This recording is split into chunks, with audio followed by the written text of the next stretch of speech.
ਵਾਹਿਗੁਰੂ ਜੀ ਕਾ ਖਾਲਸਾ ਵਾਹਿਗੁਰੂ ਜੀ ਕੀ ਫਤਿਹ। ਜੇ ਤੁਸੀਂ ਇਹ ਵੀਡੀਓ ਅਖੀਰ ਤੱਕ ਦੇਖ ਲਈ ਤਾਂ ਤੁਹਾਡਾ ਲੋਕ ਪਰਲੋਕ ਸਬਰ ਸਕਦਾ ਹੈ। ਸੋ ਮਨ ਇਕਾਗਰ ਕਰਕੇ ਇਹ ਵੀਡੀਓ ਦੇਖਣ ਦੀ ਕਿਰਪਾ ਕਰੋ ਜੀ। ਇੱਕ ਸ਼ਹਿਰ ਵਿੱਚ ਇੱਕ ਬਹੁਤ ਅਮੀਰ ਸੇਠ ਸੀ। ਉਸ ਪਾਸ ਬੇਹਿਸਾਬੀ ਦੌਲਤ ਸੀ। ਉਹ ਕਈ ਦੁਕਾਨਾਂ ਦਾ ਮਾਲਕ ਸੀ ਅਤੇ ਉਸ ਦੀਆਂ ਸਭ ਦੁਕਾਨਾਂ ਭਾਰੀ ਮੁਨਾਫਾ ਦੇਣ ਵਾਲੀਆਂ ਸਨ।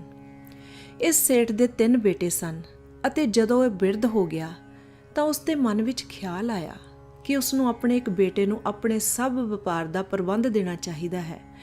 ਉਸ ਨੇ ਆਪਣਾ ਉੱਤਮ ਉੱਤਰਾਧਿਕਾਰੀ ਚੁਣਨ ਲਈ ਇੱਕ ਪ੍ਰੀਖਿਆ ਲੈਣ ਬਾਰੇ ਸੋਚਿਆ। ਉਸ ਨੇ ਸ਼ਹਿਰ ਦੇ ਇੱਕ ਬਾਜ਼ਾਰ ਵਿੱਚ ਆਪਣੇ 3 ਪੁੱਤਰਾਂ ਨੂੰ 3 ਨਵੀਆਂ ਦੁਕਾਨਾਂ ਖੋਲ੍ਹ ਕੇ ਦਿੱਤੀਆਂ ਅਤੇ ਉਹਨਾਂ ਨੂੰ ਤਾਕੀਦ ਕੀਤੀ ਕਿ ਉਸ ਦਾ ਜਿਹੜਾ ਪੁੱਤਰ ਦੁਕਾਨ ਨੂੰ ਸਭ ਤੋਂ ਵਧੀਆ ਤਰੀਕੇ ਨਾਲ ਚਲਾਵੇਗਾ ਉਸ ਨੂੰ ਆਪਣਾ ਉੱਤਰਾਧਿਕਾਰੀ ਬਣਾਵੇਗਾ। ਜਿਸ ਦੀ ਦੁਕਾਨ ਸਭ ਤੋਂ ਵੱਧ ਮੁਨਾਫਾ ਖੱਟੇਗੀ ਅਤੇ ਜੋ ਦੁਕਾਨ ਲੋਕਾਂ ਵਿੱਚ ਸਭ ਤੋਂ ਵੱਧ ਲੋਕਪ੍ਰਿਆ ਹੋਵੇਗੀ ਉਸ ਦੁਕਾਨ ਦਾ ਸੰਚਾਲਕ ਸੇਠ ਦੀ ਕਿਰਪਾ ਦਾ ਪਾਤਰ ਬਣੇਗਾ। ਵਪਾਰ ਕਰਨ ਵਾਲੇ ਅਤੇ ਖਾਸ ਕਰਕੇ ਦੁਕਾਨ ਕਰਨ ਵਾਲੇ ਜਾਣਦੇ ਹਨ ਕਿ ਦਿਨ ਵਿੱਚ ਇੱਕ ਖਾਸ ਸਮਾਂ ਹੁੰਦਾ ਹੈ ਜਦੋਂ ਵਿਕਰੀ ਵੱਧ ਹੁੰਦੀ ਹੈ। ਬਾਕੀ ਸਮਾਂ ਵਿਕਰੀ ਜਾਂ ਤਾਂ ਮੱਧਮ ਹੁੰਦੀ ਹੈ ਜਾਂ ਬਹੁਤ ਘੱਟ। ਜੋ ਵਪਾਰੀ ਦਿਨ ਦੇ ਜਾਂ ਹਫ਼ਤੇ ਦੇ ਜਾਂ ਸਾਲ ਦੇ ਵੱਧ ਵਿਕਰੀ ਵਾਲੇ ਸਮੇਂ ਨੂੰ ਸਾਂਭ ਲੈਂਦਾ ਹੈ ਉਸ ਦਾ ਵਪਾਰ ਮੁਨਾਫੇ ਵਾਲਾ ਹੁੰਦਾ ਹੈ। ਜੋ ਦੁਕਾਨਦਾਰ ਇਹ ਸਮਾਂ ਨਹੀਂ ਸਾਂਭਦਾ ਉਸ ਦਾ ਕਾਰੋਬਾਰ ਕਦੇ ਨਹੀਂ ਚੱਲਦਾ। ਕੁਝ ਕਾਰੋਬਾਰਾਂ ਵਿੱਚ ਵੱਧ ਕੰਮ ਵਾਲਾ ਸਮਾਂ ਸਵੇਰ ਦਾ ਹੁੰਦਾ ਹੈ ਅਤੇ ਕੁਝ ਵਪਾਰਾਂ ਵਿੱਚ ਦੁਪਹਿਰ ਦਾ ਅਤੇ ਕੁਝ ਵਿੱਚ ਸ਼ਾਮ ਦਾ। ਇਸ ਸੇਠ ਦੇ 3 ਪੁੱਤਰਾਂ ਦੀਆਂ ਦੁਕਾਨਾਂ ਜਿਸ ਬਾਜ਼ਾਰ ਵਿੱਚ ਸਨ ਉੱਥੇ ਵੱਧ ਵਿਕਰੀ ਵਾਲਾ ਸਮਾਂ ਦੁਪਹਿਰ ਦਾ ਸੀ, ਕਿਉਂਕਿ ਇਹਨਾਂ ਦੁਕਾਨਾਂ ਦੀ ਲੋਕੇਸ਼ਨ ਸ਼ਹਿਰ ਦੇ ਉਸ ਇਲਾਕੇ ਵਿੱਚ ਸੀ ਜਿੱਥੇ ਵੱਡੀਆਂ-ਵੱਡੀਆਂ ਕੰਪਨੀਆਂ ਦੇ ਦਫ਼ਤਰ ਸਨ ਜਿਨ੍ਹਾਂ ਵਿੱਚ ਸੈਂਕੜੇ ਲੋਕ ਕੰਮ ਕਰਦੇ ਸਨ। ਦੁਪਹਿਰ ਨੂੰ ਲੰਚ ਟਾਈਮ ਤੇ ਕੰਮ ਕਰਨ ਵਾਲੇ ਲੋਕ ਬਾਹਰ ਉਸ ਬਾਜ਼ਾਰ ਵਿੱਚ ਘੁੰਮਣ ਫਿਰਨ ਅਤੇ ਲੰਚ ਖਾਣ ਜਾਂਦੇ ਸਨ ਜਿੱਥੇ ਸੇਠ ਦੇ 3 ਪੁੱਤਰਾਂ ਦੀਆਂ ਦੁਕਾਨਾਂ ਸਨ। ਇਸ ਲਈ ਸਵੇਰੇ ਅਤੇ ਸ਼ਾਮ ਨੂੰ ਇਹਨਾਂ ਦੁਕਾਨਾਂ ਵਿੱਚ ਕੰਮ ਸਲੋ ਹੁੰਦਾ ਸੀ, ਪਰ ਦੁਪਹਿਰ ਨੂੰ ਵਿਕਰੀ ਬਹੁਤ ਹੁੰਦੀ ਸੀ। ਸੇਠ ਦੇ 3 ਪੁੱਤਰਾਂ ਨੇ ਬੜੇ ਉਤਸ਼ਾਹ ਨਾਲ ਕੰਮ ਸ਼ੁਰੂ ਕੀਤਾ। ਉਹ ਸਵੇਰੇ ਹੀ ਦੁਕਾਨ ਤੇ ਸਮੇਂ ਸਿਰ ਪਹੁੰਚ ਜਾਂਦੇ ਸਨ। ਸਵੇਰੇ ਸਮੇਂ ਸਿਰ ਪਹੁੰਚਣ ਕਰਕੇ ਅਤੇ ਦਿਨ ਲੰਬੇ ਹੋਣ ਕਰਕੇ ਉਹਨਾਂ ਨੂੰ ਦੁਪਹਿਰ ਨੂੰ ਕੁਝ ਥਕਾਵਟ ਮਹਿਸੂਸ ਹੁੰਦੀ ਸੀ।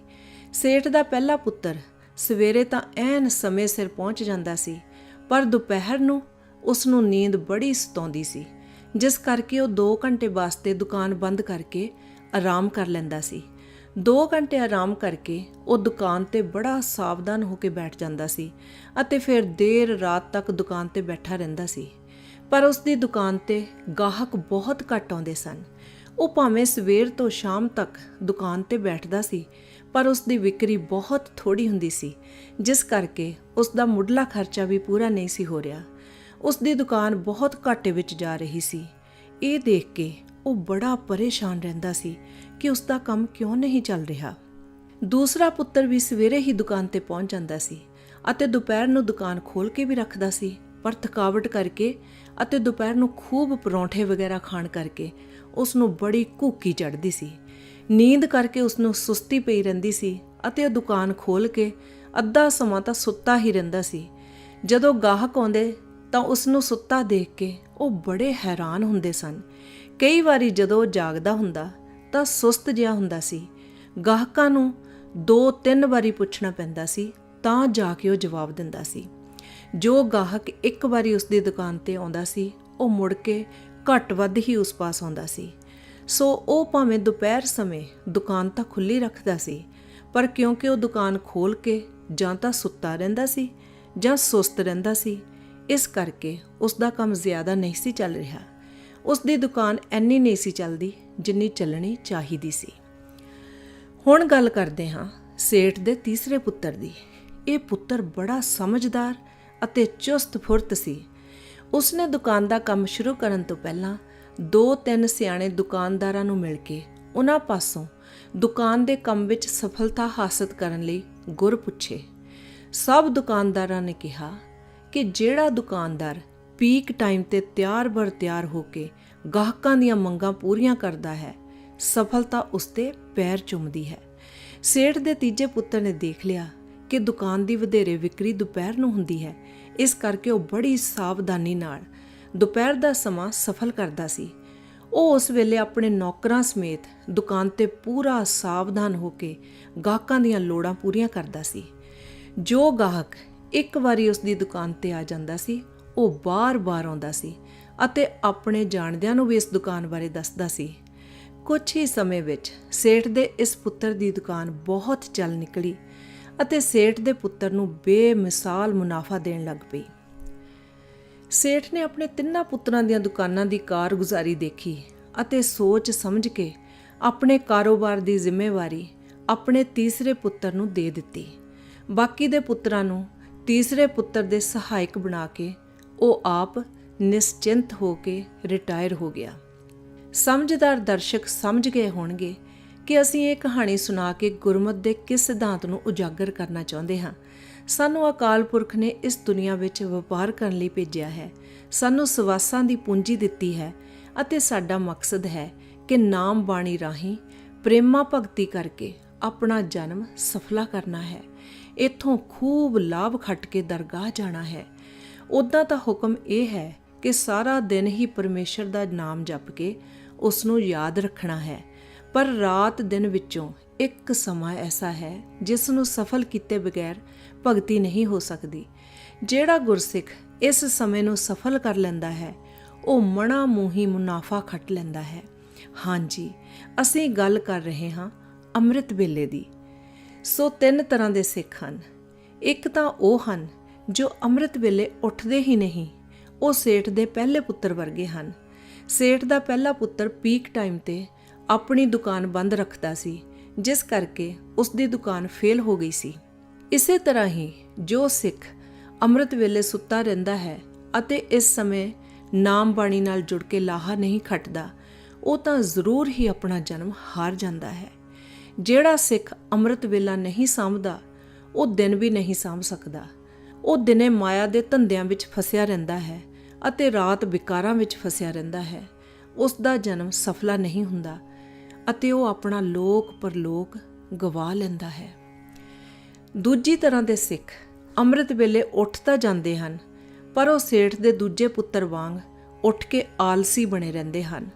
ਅੰਮ੍ਰਿਤ ਵੇਲੇ ਉੱਠ ਕੇ ਗੁਰਮਤਿ ਇਸ਼ਨਾਨੇ ਸੋਧਣੇ ਅਤੇ ਨਿਤਨੇਮ ਸਿਮਰਨ ਕਰਨ ਲਈ ਤਤਪਰ ਹੋਣਾ ਉੱਤਮ ਗੱਲ ਹੈ, ਪਰ ਇਹ ਵੀਰ ਅਤੇ ਭੈਣਾਂ ਅੰਮ੍ਰਿਤ ਵੇਲੇ ਉੱਠ ਕੇ ਥੋੜਾ ਚਿਰ ਹੀ ਸਾਵਧਾਨ ਰਹਿੰਦੇ ਹਨ, ਫਿਰ ਉਬਾਸੀਆਂ ਲੈਣ ਲੱਗ ਜਾਂਦੇ ਹਨ ਅਤੇ ਸੰਗਤੀ ਨਾਮ ਸਿਮਰਨ ਵੇਲੇ ਅਤੇ ਕੀਰਤਨ ਵਿੱਚ ਨੀਂਦ ਵਿੱਚ ਸਿਰ ਸੁੱਟਦੇ ਨਜ਼ਰ ਆਉਂਦੇ ਹਨ।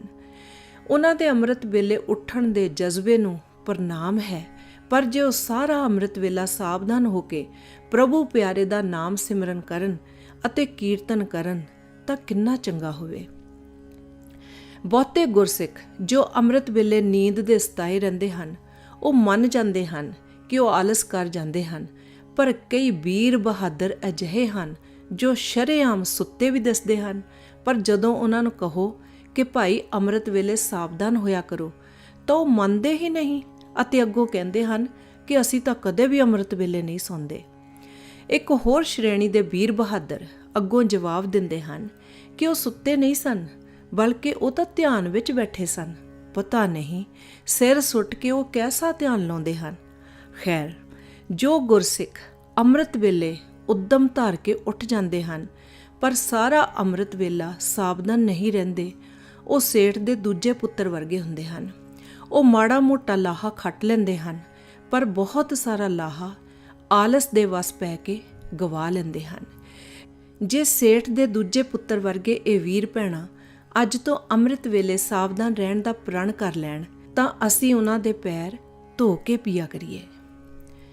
ਤੀਜੇ ਕਿਸਮ ਦੇ ਗੁਰਸਿੱਖ ਸੇਠ ਦੇ ਤੀਜੇ ਪੁੱਤਰ ਵਾਂਗ ਨਾ ਸਿਰਫ ਅੰਮ੍ਰਿਤ ਵੇਲੇ ਉੱਠ ਕੇ ਨਾਮ ਦਾ ਵਪਾਰ ਕਰਨ ਲਈ ਆਪਣੀ ਹੱਟੀ ਖੋਲ੍ਹਦੇ ਹਨ, ਬਲਕਿ ਉਹ ਪੂਰਨ ਸਾਵਧਾਨਤਾ ਸਹਿਤ ਸਾਰਾ ਅੰਮ੍ਰਿਤ ਵੇਲਾ ਨਿਤਨੇਮ ਦਾ ਪਾਠ, ਨਾਮ ਸਿਮਰਨ ਅਤੇ ਕੀਰਤਨ ਕਰਨ ਵਿੱਚ ਬਤੀਤ ਕਰਦੇ ਹਨ। ਉਹ ਕਦੇ ਅੰਮ੍ਰਿਤ ਵੇਲੇ ਨਹੀਂ ਸੌਂਦੇ। ਉਹ ਜਾਣਦੇ ਹਨ ਕਿ ਜਿਵੇਂ ਇੱਕ ਯੋਧਾ ਮੈਦਾਨੇ ਜੰਗ ਵਿੱਚ ਜੇ ਸੌਂ ਜਾਵੇ ਤਾਂ ਉਹ ਹਾਰ ਜਾਂਦਾ ਹੈ, ਇਸੇ ਤਰ੍ਹਾਂ ਹੀ ਜੇ ਗੁਰਸਿੱਖ ਅੰਮ੍ਰਿਤ ਵੇਲੇ ਉੱਠ ਕੇ ਸੁੱਤਾ ਰਹੇ ਤਾਂ ਉਹ ਜਨਮ ਹਾਰ ਜਾਂਦਾ ਹੈ। ਅਜਿਹੇ ਵਡਭਾਗੇ ਗੁਰਸਿੱਖ ਇਸ ਜੀਵਨ ਵਿੱਚ ਬੜਾ ਭਾਰੀ ਮੁਨਾਫਾ ਖੱਟ ਕੇ ਅੱਗੇ ਦਰਗਾਹ ਵਿੱਚ ਪਿਤਾ ਵਾਹਿਗੁਰੂ ਜੀ ਪਾਸੋਂ ਸ਼ਾਬਾਸ਼ੀ ਪ੍ਰਾਪਤ ਕਰਦੇ ਹਨ। ਉਹ ਪਿਤਾ ਦੇ ਅਖੁੱਟ ਖਜ਼ਾਨੇ ਦੇ ਮਾਲਕ ਬਣ ਕੇ ਆਪਣਾ ਲੋਕ ਪਰਲੋਕ ਸਫਲਾ ਕਰ ਲੈਂਦੇ ਹਨ। ਹੁਣ ਆਪਾਂ ਵਿਚਾਰ ਕਰਨੀ ਹੈ ਕਿ ਆਪਾਂ ਕਿਸ ਕਿਸਮ ਦੇ ਗੁਰਸਿੱਖ ਬਣਨਾ ਹੈ। ਜੇ ਆਪਾਂ ਤੀਜੀ ਕਿਸਮ ਦੇ ਗੁਰਸਿੱਖ ਬਣਾਂਗੇ ਤਾਂ ਆਪਣਾ ਜਨਮ ਸਫਲਾ ਕਰ ਲਵਾਂਗੇ। ਜੇ ਅਸੀਂ ਆਲਸੀ ਬਣੇ ਰਹੇ ਤਾਂ ਜਨਮ ਹਾਰ ਜਾਵਾਂਗੇ।